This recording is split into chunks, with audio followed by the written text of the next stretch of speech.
الرحیم قال اللہ تبارک و تعالی فی الکلام الکریم وعاشروہن بالمعروف صدق اللہ العظیم۔ درود پاک الصلاۃ والسلام علیکہ یا سیدی یا رسول اللہ وعلی آلک واصحابک یا سیدی یا حبیب اللہ، الصلاۃ والسلام علیکہ یا سیدی یا نبی اللہ وعلی آلک واصحابک یا سیدی یا نور اللہ۔ اللہ کریم جل شانہ کی حمد و ثنا اور اس کے پیارے حبیب سید المرسلین خاتم النبیین امام الانبیاء حضرت محمد مصطفیٰ احمد مجتبیٰ صلی اللہ تعالی علیہ وآلہ وبارک وسلم کے دربار گہربار میں ہدیہ درود و سلام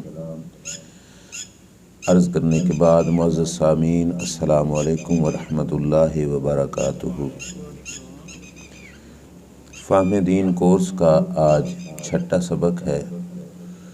آج کا موضوع ہے بہتر وہ جو گھر والوں کے لیے بہتر۔ اللہ تعالی ہمیں صحیح بیان کر کے عمل کی توفیق عطا فرمائے۔ انسان اپنی زندگی کے اندر مختلف لوگوں سے انسان کا واسطہ پڑتا ہے، مختلف جگہ پر انسان کا آنا جانا رہتا ہے۔ انسان کی اصل طبیعت، انسان کا اخلاق، انسان کی سیرت، اس کی پہچان وہ دکان پہ بیٹھا ہو اس سے نہیں ہوتی، وہ بازار میں ہو اس سے نہیں ہوتی، وہ منبر پہ ہو یا محراب میں ہو اس سے اس کی اصل سیرت کی، اصل کردار کی پہچان نہیں ہوتی۔ دوستوں کے ساتھ ملاقات میں ہو تب بھی اصل فطرت نہیں پہچانی جا سکتی۔ اصل فطرت کی پہچان اس بندے کی گھر میں ہوتی ہے، اصل اخلاق کی پہچان اس کے گھر میں ہوتی ہے۔ ان پچھلی ساری جگہوں پر انسان کو اچھے طریقے سے بولنا، کسی کے ساتھ اچھا برتاؤ کرنا یہ اس کی مجبوری ہوتا ہے۔ دکان پہ بازار میں کسی کے ساتھ صحیح برتاؤ نہ کرے تو اس کا کاروبار ٹھپ ہو جائے گا۔ دوستوں کے ساتھ اس کا رویہ ٹھیک نہ ہو تو اس کی سنگت ختم ہو جائے گی۔ منبر و محراب پہ بیٹھ کے اپنے مقتدی، اپنے متعلقین کے ساتھ سیرت کا، اخلاق کا طریقہ صحیح نہ ہو تو سارا معاملہ خراب ہو جائے گا۔ یہاں پہ اخلاق کے ساتھ پیش آنا انسان کی مجبوری ہوتا ہے، اور جہاں پہ بغیر مجبوری کے انسان حسن اخلاق دکھاتا ہے وہ انسان کا اپنا گھر ہوتا ہے، اور وہیں سے پتہ چلتا ہے کہ انسان واقعی اچھی سیرت کا اور اچھے کردار کا مالک ہے۔ آج کا موضوع رسول اکرم صلی اللہ تعالیٰ علیہ وآلہ وسلم کی ایک حدیث پاک جو ترمذی شریف کے اندر ہے، وہاں سے اخذ کیا۔ نبی اکرم صلی اللہ تعالیٰ علیہ وآلہ وسلم ارشاد فرماتے ہیں خیرکم خیرکم لأہلہ، فرمایا تم میں سے بہترین وہ ہے جو اپنے گھر والوں کے لیے بہتر ہو، جس کا تعلق اپنے گھر والوں کے ساتھ بہتر ہو وہ بہترین آدمی ہے۔ اور آگے کیا فرمایا وَأَنَا خَيْرُكُمْ لِأَهْلِي، تم سب سے زیادہ اپنے گھر والوں کے ساتھ جو بہترین سلوک رکھتا ہے وہ میں محمد مصطفیٰ صلی اللہ علیہ وسلم ہوں۔ اپنے بارے میں ارشاد فرما دیا کہ میرا رشتہ، میرا تعلق، میرا اخلاق باہر والوں کے لیے تو اچھا ہے ہی ہے، گھر والوں کے لیے اس سے بھی زیادہ اچھا ہے، کیونکہ سرکار دو عالم صلی اللہ تعالیٰ علیہ وآلہ وسلم کی سیرت میں تھا حسن اخلاق، اور جو ہمیں شرع کا حکم ہے وہ بھی سیرت اور کردار میں، مجبوری والا نہیں۔ سیرت کے اندر اخلاقی حسن کا ہونا یہ لازمی اور ضروری ہے، اور نبی اکرم صلی اللہ علیہ وسلم باقاعدہ اس چیز کو کھلم کھلا سب کے سامنے بیان کیا کہ تم میں سے بھی وہی بہترین ہوگا جو گھر والوں کے لیے بہتر ہو، اور میں تم سب سے زیادہ اپنے گھر والوں کے لیے بہتر ہوں۔ اور یہ بات رسول اکرم صلی اللہ تعالیٰ علیہ وآلہ وسلم خالی اپنی زبان سے نہیں بیان فرما رہے، بلکہ رسول اکرم صلی اللہ تعالیٰ علیہ وآلہ وسلم کے گھر میں جو رہے، جنہوں نے حضور اکرم صلی اللہ تعالیٰ علیہ وآلہ وسلم کے ساتھ تعلق رکھا، ان میں سے ہر حضرات اس بات کی گواہی دیتے ہیں کہ سرکار دو عالم صلی اللہ علیہ وسلم واقعی گھر والوں کے لیے بہترین تھے۔ اب حضور کے گھر والوں میں سرکار دو عالم صلی اللہ تعالیٰ علیہ وآلہ وبارک وسلم، آپ کے والدین تو بچپنے میں وفات پا گئے، والد گرامی تو دنیا میں آنے سے پہلے پردہ فرما گئے، دادا جان کے پاس رہے، اور جس وقت کچھ سنبھلا تو وہ وقت تھا جس وقت آپ اپنے چچا جناب ابو طالب کے پاس تھے۔ اب وہاں پہ ہی ایک مثال عرض کر کے میں آگے چلتا ہوں کہ وہاں پہ حضور اکرم صلی اللہ علیہ وسلم اپنے کردار کے لحاظ سے کس طرح اپنے گھر والوں کے لیے بہتر تھے کہ جس وقت جناب ابو طالب نے رسول اکرم صلی اللہ علیہ وسلم کو اپنی کفالت میں لیا تو معاشی اعتبار سے، خرچے کے اعتبار سے ان کے حالات کمزور تھے، معاشی حالت ان کی ٹھیک نہیں تھی۔ تو رسول اکرم صلی اللہ علیہ وسلم کا حسن اخلاق، حسن کردار دیکھیے کہ ابھی بچپنا ہے، لیکن اس کے باوجود اپنے چچا سے کہتے ہیں کہ میں اپنا بوجھ تمہارے سر پہ نہیں ڈالتا، مکہ شریف کے اندر جن لوگوں کی بکریاں ہیں میں وہ بکریاں چرا کر وہاں سے جو مزدوری آئے گی اس مزدوری کے ساتھ ہے چچا معاشی اعتبار سے میں تمہاری مدد کروں گا، تاکہ تمہارے اوپر بوجھ زیادہ نہ بنے۔ سرکار دو عالم صلی اللہ علیہ وسلم نے اس وقت سے اپنے کردار کے ذریعے اس بات کو واضح کر دیا کہ میں واقعی تم سب سے زیادہ اپنے گھر والوں کے لیے بہتر ہوں۔ حالانکہ انسان کی گھر والوں کے ساتھ جو تعلقات ہوتے ہیں وہ بے تکلفی والے ہوتے ہیں، وہاں پہ بندہ بے تکلف ہوتا ہے، لیکن اسی بے تکلفی میں ہی تو انسان کا اصل کردار نکھرتا ہے، اصل سیرت ہی وہیں پہ نکھرتی ہے۔ اور سرکار وہاں پہ دیکھو کس قدر اس گھر کا لحاظ رکھ رہے ہیں جس گھر میں رسول اکرم صلی اللہ تعالیٰ علیہ وآلہ وسلم رہائش پذیر ہیں، اور میں معاشی اعتبار سے تمہارے لیے مددگار بنوں گا۔ اور پھر رسول اکرم صلی اللہ علیہ وسلم نے مکہ شہر کے اندر بکریاں بھی چرائیں، اور اس کے بعد حضرت خدیجۃ الکبریٰ رضی اللہ تعالیٰ عنہ کا مال لے کر باہر تجارت کے لیے بھی گئے، اور اس سفر کے بعد سیدہ خدیجۃ الکبریٰ رضی اللہ تعالیٰ عنہ کی طرف سے نکاح کا پیغام بھی آیا، اور رسول اکرم صلی اللہ تعالیٰ علیہ وآلہ وسلم نے 25 سال کی عمر میں 40 سال کی ایک خاتون سے نکاح کیا۔ یہ بھی حسن کردار ہے، آقا کریم صلی اللہ تعالیٰ علیہ وآلہ وسلم کا حسن اخلاق ہے۔ اور اس کے بعد پھر حضرت خدیجۃ الکبریٰ رضی اللہ تعالیٰ عنہ جس وقت حضور اکرم صلی اللہ تعالیٰ علیہ وآلہ وسلم کے ساتھ رہیں، تو یہ جو میاں بیوی کا رشتہ اور تعلق ہوتا ہے یہ تمام رشتوں سے زیادہ بے تکلفی والا رشتہ ہوتا ہے، اور یہاں پر پھر انسان کا اخلاق بالکل کھل کے سامنے آ جاتا ہے۔ اگر انسان اپنی گھر والی کے ساتھ، چونکہ وہ صنف نازک ہے، کمزور ذات ہے، گفتگو کرتے ہوئے انسان گالی کے بغیر نہ بولے، اور بات کہتے ہوئے تھپڑ کے بغیر انسان سے بات نہ ہو، اور باہر ہر کسی کو جی جی انسان کر رہا ہو، تو وہ اس کا اخلاق نہیں، باہر مجبوری ہے، اصل اخلاق اس کا گھر میں ہے۔ عام طور پر مشہور مقولہ ہے کہ باقی لوگ مان بھی جائیں گھر والے انسان کو نہیں مانتے، لیکن ذات مصطفیٰ صلی اللہ تعالیٰ علیہ وآلہ وبارک وسلم نے اپنے حسن کردار کے ساتھ اس مقولے کو توڑ دیا۔ آپ دیکھ لیجئے جس وقت حضور اکرم صلی اللہ تعالیٰ علیہ وآلہ وسلم نے لوگوں کو اسلام کی دعوت دی، جن حضرات کے نام حضور اکرم صلی اللہ علیہ وسلم پر سب سے پہلے ایمان لانے میں آتے ہیں، سب سے پہلے ایمان لانے میں، وہ وہی رشتے ہوتے ہیں جن کے بارے میں عام طور پر کہا جاتا ہے کہ باہر کے لوگ مان بھی جائیں یہ نہیں مانتے۔ اب عورتوں میں سے سب سے پہلے کس نے کلمہ پڑھا؟ سیدہ خدیجۃ الکبریٰ رضی اللہ تعالیٰ عنہا نے، اور وہ آپ کی زوجہ ہیں،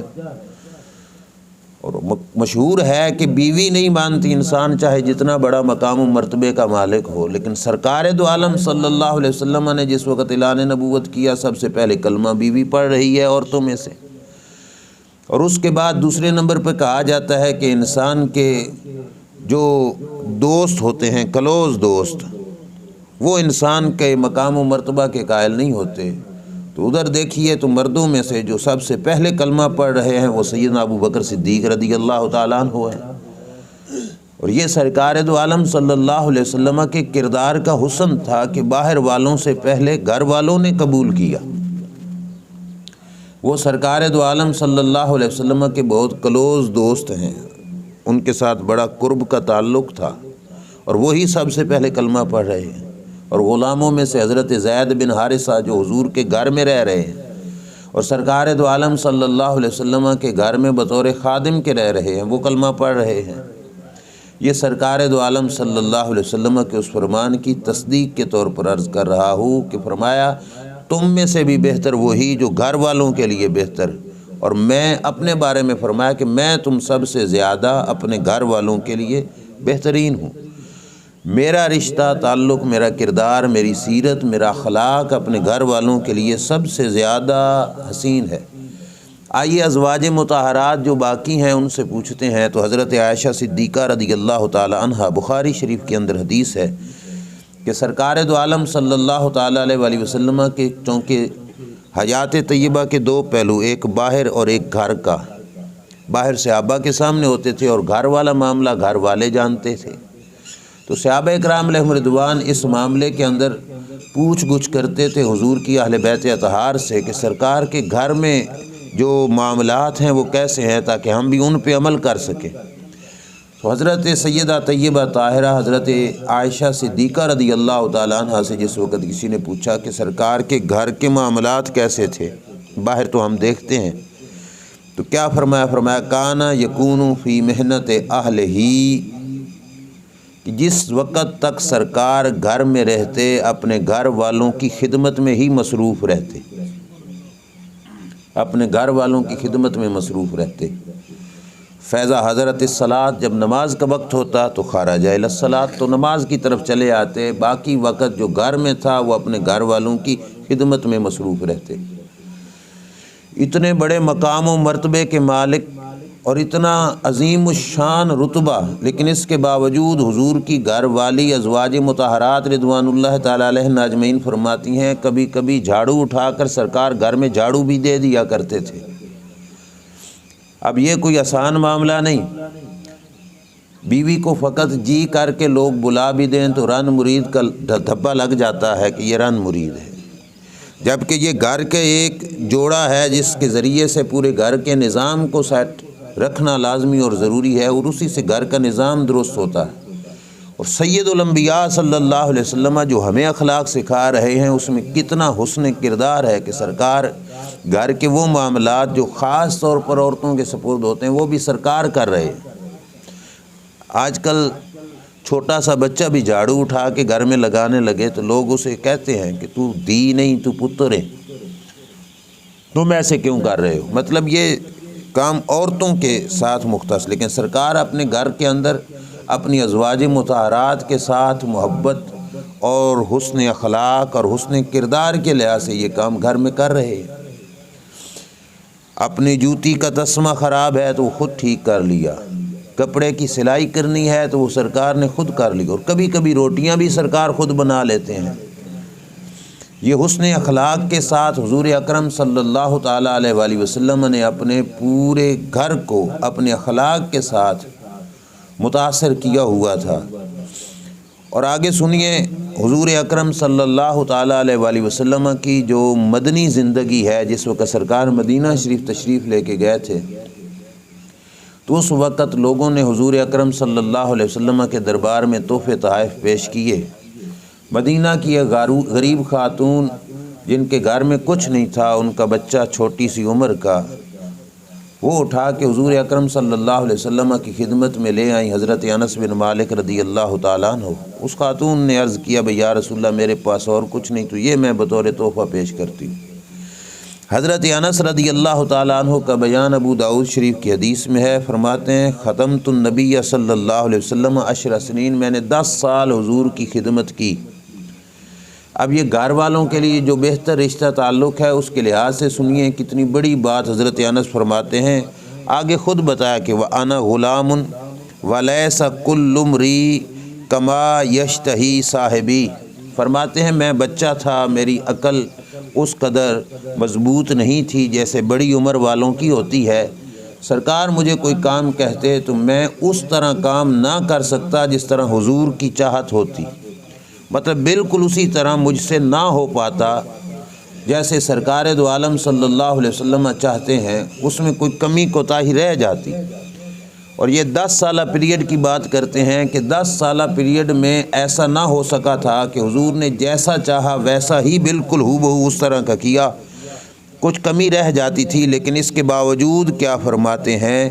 کہ ما قال علی فیہ اف قط، کبھی بھی سرکار دو عالم صلی اللہ علیہ وسلم نے میرے کام میں جو کمزوری رہ گئی ہو اس کو دیکھ کر کبھی اف بھی نہ فرمایا، اف تک نہ فرمایا۔ اور آگے کیا فرمایا، وما قال لما فعلت ھذا ام اللہ فعلت ھذا، کبھی سرکار نے یہ بھی نہیں فرمایا یہ کام تو نے کیوں کیا،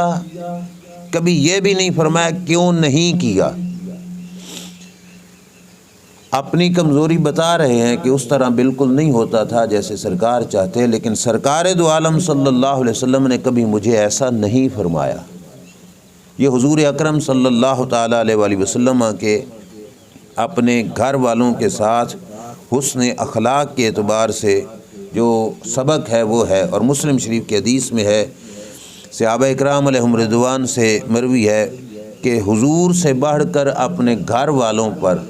ہم نے کسی کو مہربان نہیں دیکھا، سرکار اپنے گھر والوں کے ساتھ سب سے زیادہ مہربان ہوتے تھے۔ پیار کا ہونا اپنے گھر والوں کے ساتھ یہ فطرتی عمل ہے، لیکن اس پیار میں اخلاق بھی یہ رسول اکرم صلی اللہ تعالیٰ علیہ وآلہ وسلم کا سبق ہے۔ اور رسول اکرم صلی اللہ تعالیٰ علیہ وآلہ وسلم نے یہاں تک گھر والوں کے ساتھ حسن اخلاق کے اعتبار سے، یہ نہیں کہ وہاں پہ کوئی بڑا ہو تو اس کے ڈر سے اسے جی ہو اور اس کے ساتھ حسن اخلاق سے پیش آئے، اور گھر میں بھی جو چھوٹا ہو اس کے ساتھ زبردستی اور ظلم زیادتی۔ یہاں پر ایک حدیث بیہقی شعب الایمان کی ہے، رسول اکرم صلی اللہ تعالیٰ علیہ وآلہ وسلم کی بارگاہ اقدس میں ایک شخص بیٹھا تھا، اس کے پاس ملنے کے لیے اس کا بیٹا آیا، چھوٹا سا تھا۔ اب وہ حضور کی بارگاہ میں بیٹھا ہے، رسول اکرم صلی اللہ علیہ وسلم کے سامنے اسے بیٹا ملنے کے لیے آتا ہے تو اس نے اپنے بیٹے کو یوں گود میں بٹھا لیا۔ جب بیٹا آیا اس نے بوسہ بھی لیا، فَأَخَذَهُ وَقَبَّلَهُ وَأَجْلَسَهُ فِي حِجْرِهِ، اپنی گود میں اس نے بٹھا لیا اپنے بیٹے کو۔ حضور دیکھ رہے ہیں، تھوڑی دیر کے بعد اس کی بیٹی آئی، چھوٹی سی تھی، وہ بھی دوڑتی ہوئی اپنے باپ کے پاس ملنے کے لیے آئی۔ اب رسول اکرم صلی اللہ تعالیٰ علیہ وآلہ وسلم نے دیکھا تو کیا ہے، فَأَخَذَهَا وَأَجْلَسَهَا إِلَى جَنبِهِ، اس نے بیٹی کو پکڑا، اسے چوما نہیں، صرف پکڑا، اور پکڑ کر اپنی یوں سائیڈ پہ ساتھ بٹھا لیا، بیٹے کو گود میں اور بیٹی کو سائیڈ پہ ساتھ بٹھا لیا۔ دو عالم کے تاجدار صلی اللہ تعالیٰ علیہ وآلہ وسلم یہ منظر دیکھ رہے تھے، آئے ہی امت کی اصلاح کی خاطر ہیں۔ جس وقت سرکار دو عالم صلی اللہ تعالیٰ علیہ وآلہ وسلم نے یہ حالت دیکھی تو سرکار نے فرمایا، فما عدلت بینہما، تم نے انصاف نہیں کیا، تم نے انصاف نہیں کیا، جیسا تجھے کرنا چاہیے تھا ویسا تو نے نہیں کیا، اولاد کے درمیان میں فرق کیوں کیا تو نے۔ اب یہ باپ ہے، باپ کو اپنے والدین کے ساتھ نہیں اپنی اولاد کے ساتھ بھی حسن اخلاق کا سبق دیا جا رہا ہے، اور اس اخلاق میں کہ ان کے ساتھ برابری سے پیش آؤ، کہ بیٹے کو چوما بھی جا رہا ہے اور اپنی گود میں بٹھایا، اور بیٹی کو سائیڈ پہ کیوں بٹھایا، اس بات پر بھی رسول اکرم صلی اللہ علیہ وسلم تنبیہ کر رہے ہیں، اور فرمایا کہ تم نے عدل نہیں کیا۔ اور اس کی واضح ایک اور روایت کے اندر مثال کہ نعمان بن بشیر رضی اللہ تعالیٰ عنہ آئے حضور کی بارگاہ میں، یا رسول اللہ صلی اللہ علیہ وسلم، میرا فلاں بیٹا ہے، اس کو میں نے کچھ مال ہبہ کیا ہے، باغ ہبہ کیا ہے، آپ آئیے گواہ بن جائیے کہ میں اس کو وہ باغ دے کے جا رہا ہوں۔ رسول اکرم صلی اللہ تعالیٰ علیہ وآلہ وسلم سے جس وقت انہوں نے یہ کہا تو سرکار دو عالم صلی اللہ تعالیٰ علیہ وآلہ وسلم نے پوچھا، کیا تو نے اپنے تمام بچوں کو اتنا باغ ہبہ کیا، ان کو یہ تحفہ دیا اپنے تمام بچوں کو؟ تو انہوں نے کہا کہ نہیں سب کو نہیں، یہ صرف ایک کو ایسا کر رہا ہوں، تو سرکار نے فرمایا یہ زیادتی ہے اور میں زیادتی پہ گواہ نہیں بنوں گا۔ بعد کے اندر یہ بات والدین کرتے ہیں کہ اولاد ہمارے ساتھ اخلاق سے پیش نہیں آتی، لیکن یہ بات بھی حسن اخلاق کے اعتبار سے والدین کے لیے بھی ضروری ہے کہ اولاد کے ساتھ برابری والا معاملہ رکھیں۔ اور نبی اکرم صلی اللہ علیہ وسلم نے وہاں پر ارشاد فرمایا اتقوا اللہ وعدلوا بین اولادکم، فرمایا اللہ سے ڈرتے رہو اور اولاد کے ساتھ عدل اور انصاف کے ساتھ پیش آیا کرو۔ حتیٰ کہ ایمان جس کا تعلق لا الہ الا اللہ محمد الرسول اللہ صلی اللہ علیہ وسلم کے ساتھ ہے، ایمان مفصل کے اندر 5 چیزیں بیان کی گئیں کہ ان پر ایمان ہو تو بندہ مومن ہو جاتا ہے، لیکن اس ایمان کے اعتبار سے رسول اکرم صلی اللہ علیہ وسلم نے ارشاد فرمایا ان من اکمل المؤمنین ایمانا احسنہ خلقا وَأَلْطَفُهُمْ بِأَهْلِهِ، فرمایا تم میں سے ایمان مکمل اس شخص کا ہوگا جس کا اخلاق اچھا ہو اور گھر والوں کے ساتھ اس کا رویہ نرمی والا ہو۔ اگر گھر والوں کے ساتھ رویہ نرمی والا نہیں تو رسول اکرم صلی اللہ تعالیٰ علیہ وآلہ وسلم فرماتے ہیں اس شخص کا ایمان کامل نہیں۔ حالانکہ ایمان مفصل کے ساتھ جو چیزیں ہیں ان پہ ایمان رکھنے سے ایمان مکمل ہوتا ہے، لیکن اکمل ایمان حضور اکرم صلی اللہ علیہ وسلم نے فرمایا اسی شخص کا ہوگا جس نے اپنے گھر والوں کے ساتھ رویہ اچھا رکھا اور حسن اخلاق کے ساتھ پیش آیا۔ آخر پہ جو آیت کریمہ پڑھی اس کا ترجمہ مفہوم سن لیجیے اور میں اپنی بات کو سمیٹ لیتا ہوں۔ اللہ کریم جل شانہ نے قرآن مجید کے اندر گھریلو معاملات کی بہتری کے لیے جو احکام نازل فرمائے، ان احکامات کے اندر رب ذوالجلال جل شانہ نے ایک جرم جو حضور کے زمانے میں بھی ہوتا تھا، آج کل بھی اس طرح کے ہیں لیکن تھوڑی شکلیں چینج کر کے ایسی صورتحال اپنائی جاتی ہے۔ اس دور کے اندر جو عورت فوت ہو جاتی تو اس کی عورت کا خاوند فوت ہو جاتا، عورت بیوہ ہو جاتی تو اس کی برادری والے اس عورت کے وارث بن جاتے، اور وارث بن جانے کے بعد یہ ہوتا کہ اس عورت کو مجبور کر کے یا تو اپنے ساتھ اس کا رشتہ کرتے یا اس کا رشتہ کسی اور جگہ پہ کرتے، تو شرط یہ رکھتے کہ جو مہر ہوگا وہ ہمارا ہوگا اور یہ جو وراثت کا مال ہے یہ بھی تجھے ساتھ نہیں دیا جائے گا، تجھے صرف شادی کی جائے گی اور یہ مال تمہارے ساتھ نہیں دیا جائے گا۔ اللہ کے رسول صلی اللہ تعالیٰ علیہ وآلہ وسلم نے جس وقت یہ منظر دیکھا تو اللہ جل شانہ نے اپنے محبوب صلی اللہ علیہ وسلم پر قرآن اتارا کہ اس معاملے کے اندر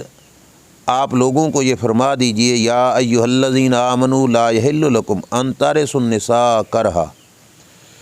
کہ زبردستی اپنی عورتوں کے وارث نہ بن جاؤ۔ اگر کوئی خاتون بیوہ ہوئی ہے تو اس کی مرضی کے مطابق اس کا رشتہ کر دیا جائے اور اس کے مال پر تم زبردستی قابض ہو کر نہ بیٹھ دو،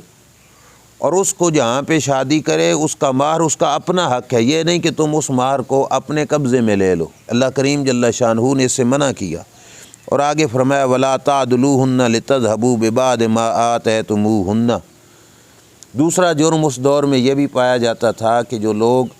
شادی کرتے اور شادی کے بعد اپنی بیوی کے ساتھ نفرت ہو جاتی اور اس کے ساتھ برتاؤ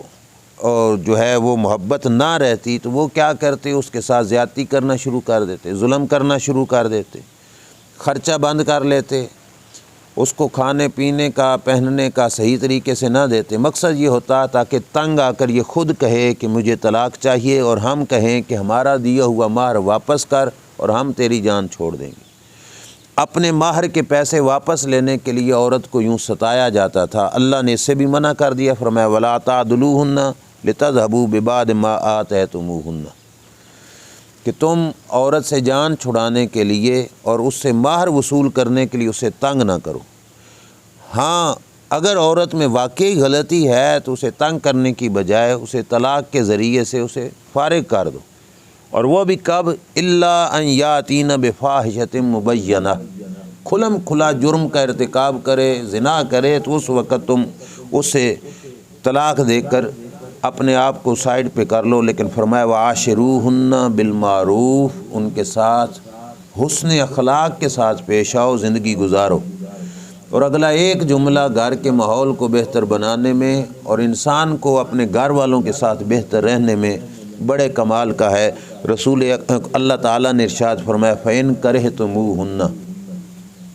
اگر تمہیں اپنی خاتون، اپنی بیوی، اپنی گھر والی ناپسند ہے، اس کی کسی عادت کو ناپسند کرتے ہو، تو فرمایا فَعَسَىٰ أَن تَكْرَهُوا شَيْئًا وَيَجْعَلَ اللَّهُ فِيهِ خَيْرًا كَثِيرًا، فرمایا یہ ہو سکتا ہے کہ تمہارے عقل میں وہ چیز تمہیں ناپسند ہو اور رب نے اسی تمہاری